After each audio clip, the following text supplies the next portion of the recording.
What's going on, you guys? Mr. Allen here, solving some polynomials by factoring in this video. And when we're dealing with polynomials, generally we're working with some factor by grouping. I got four terms right here, which means that I can group the first two and the last two and try to take out a GCF from each. So for this one, I can take out an x squared, and that leaves me with x minus 3. Let's see if I can do the same in the next one. Well, what can I divide both of those by? Negative 16. And then I'll be left with x minus 3. That equals 0. Now, an important note here, thing to write down or just remember, if this term right here is negative, when I'm doing factor by grouping, I'm going to always take out a negative with it, okay? Always. Rarely do we get to say always in mathematics, but if that term right there is negative, I will be taking out a negative number. Whatever it may be, it will be negative, all right? Now, the next thing with factor by grouping is that I want to make sure that these two are the same.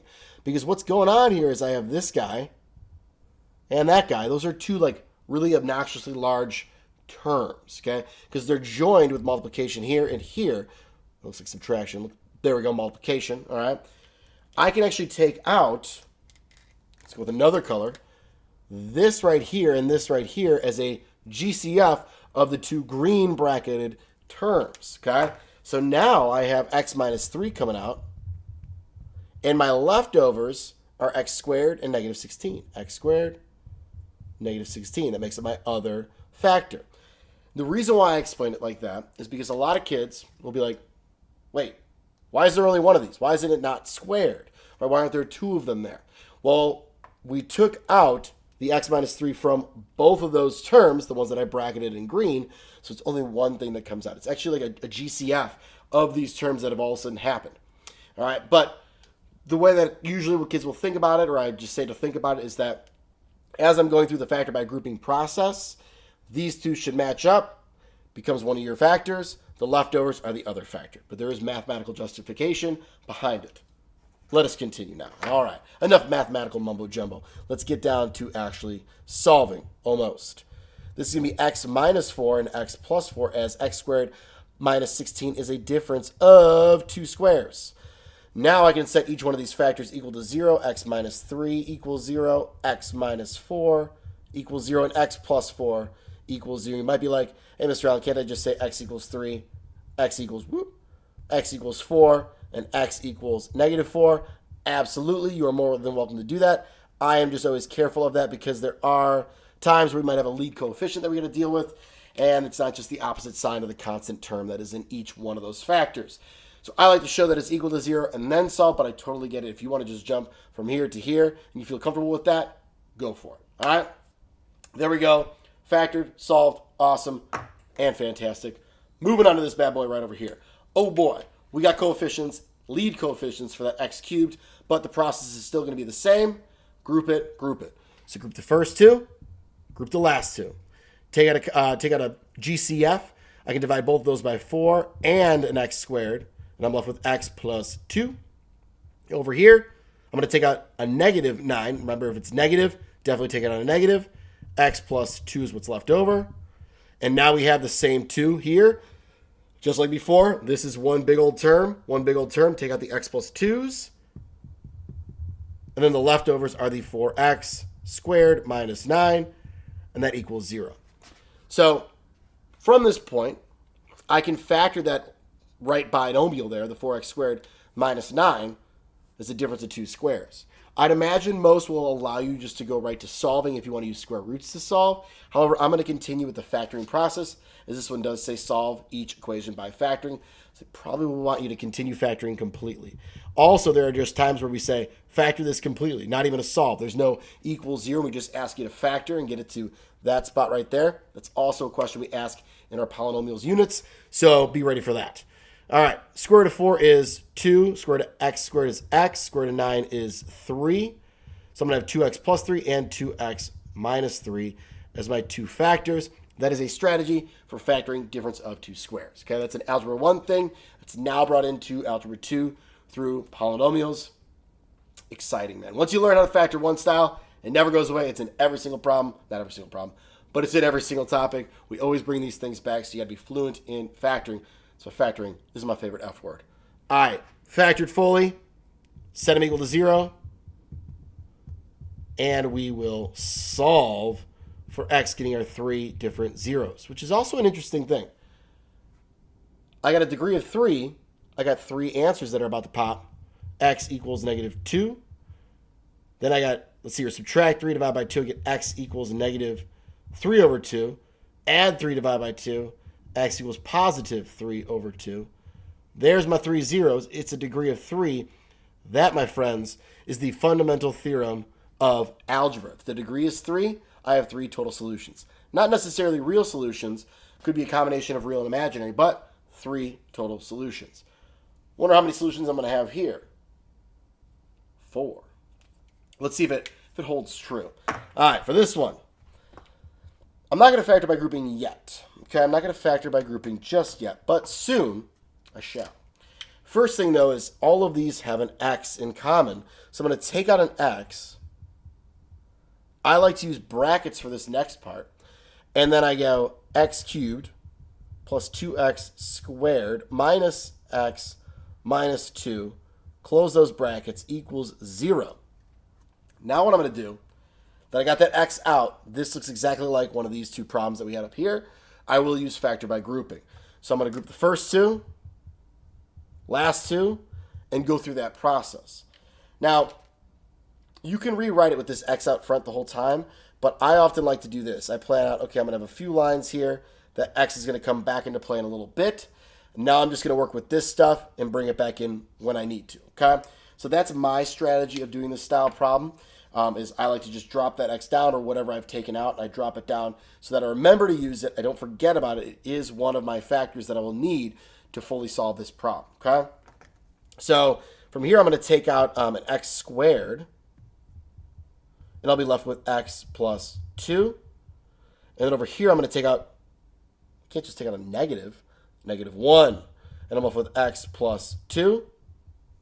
Technically, we still have the brackets around this whole thing, but because I dropped that, I don't necessarily have to do that. Proper, yes, if I use brackets, but street math right now, okay, we're doing some street math. I drop it like it's hot. We didn't need to use the brackets. We're just using parentheses. Let's keep on rolling, man. Let's just keep on rolling. X squared minus 1 is one of my factors.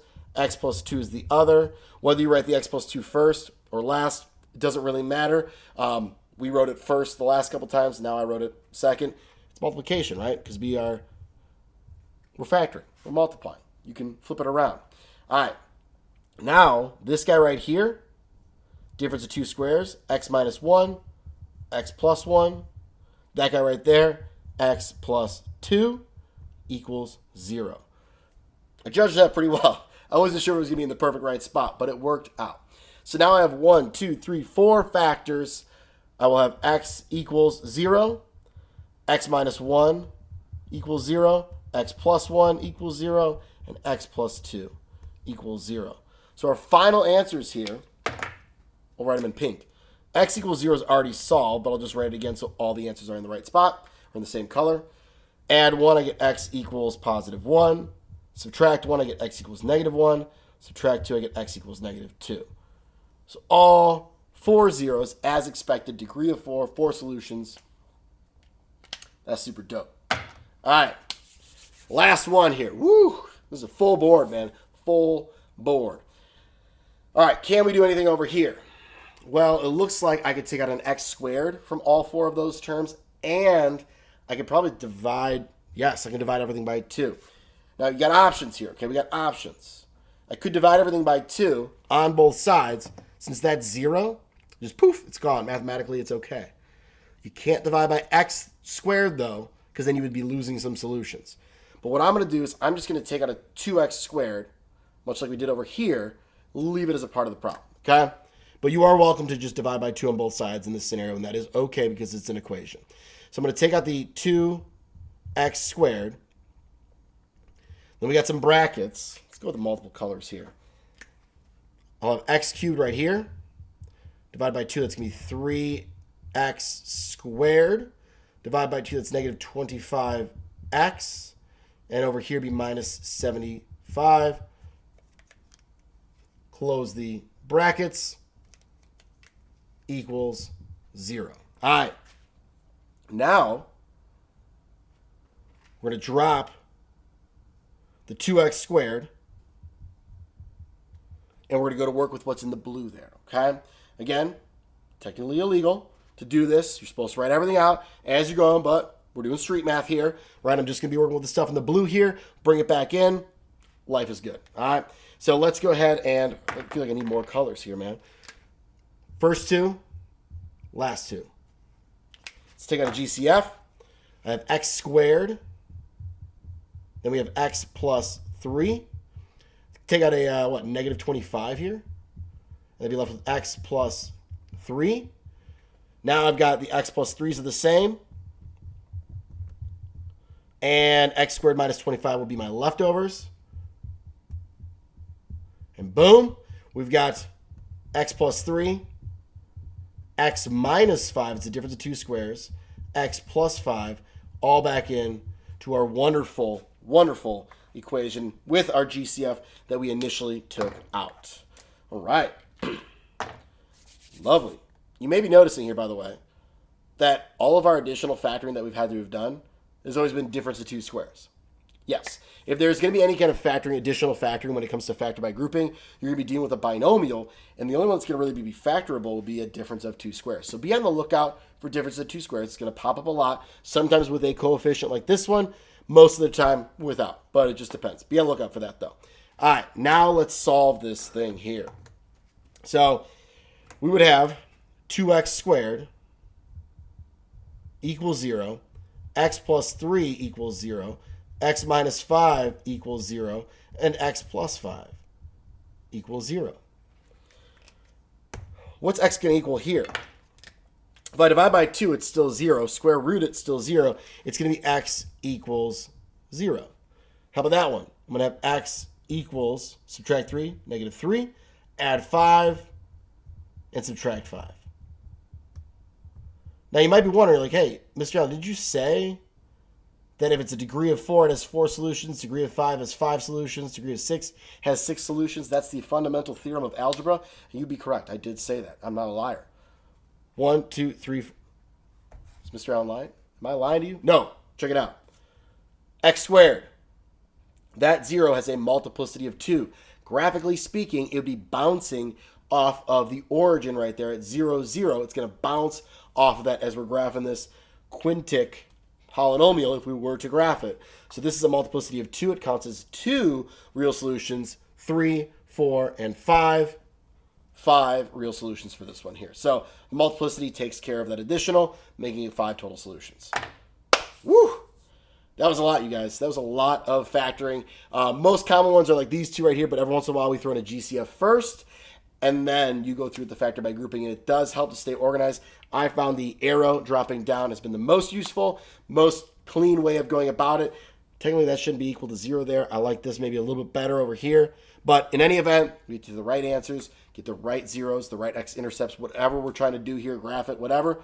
We've gone through the process correctly. That's dope. It's awesome. Thank you guys for watching. Like it, subscribe it, share it, and have a wonderful, fantastic, dope day.